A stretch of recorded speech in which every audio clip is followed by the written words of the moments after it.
বেকার বসে থেকে নিজের গ্রাম অঞ্চলে বা যেহেতু আমি একজন খামারি, আমার নিজের কতগুলো গরু আছে।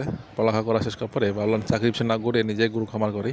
সে কারণে আসলে আমি এই গরু খামার করা। আসলে গরু খামার না, আমার মুরগির খামারও আছে। তো এটা হচ্ছে মানে গ্রাম অঞ্চলের ফার্মিং করা আর কি। আমরা গ্রাম অঞ্চলে বেকার কেউ বসে থাকে না। আপনি জানবেন যে দেখবেন যে গ্রাম অঞ্চলে কিন্তু কৃষকেরা বা আহ, কৃষক হোক বা ইয়াং জেনারেশন হোক সবাই কিন্তু চাষাবাদ করে, তাই না?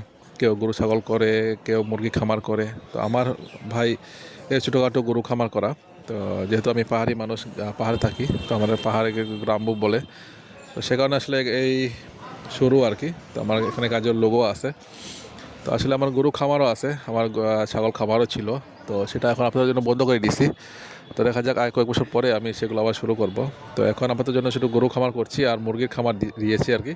তো মুরগির খামারটা আমি আর দিন আমি ভিডিওতে আমি দেখাবো যে আসলে মুরগির খামার কী দিয়ে শুরু করেছি। তো যদি চ্যানেলটা ভালো লাগে অবশ্যই চ্যানেলকে সাবস্ক্রাইব করে রাখবেন। আসলে আমি এরকম গরু খামার নিয়ে ভিডিও করতে একটু দ্বিধাবোধ করি, কারণ নজর একটা বলে কথা আছে, এটা কুসংস্কার সবাই বলে, তবে এটা অনেক কাজে আসে। কিন্তু আমি দেখেছি কিছু লোক ভিডিও বানাবে, কিন্তু আপনার যখন নজর দিয়ে দেয় তাহলে সে খামারটা ধ্বংস হয়ে যায়।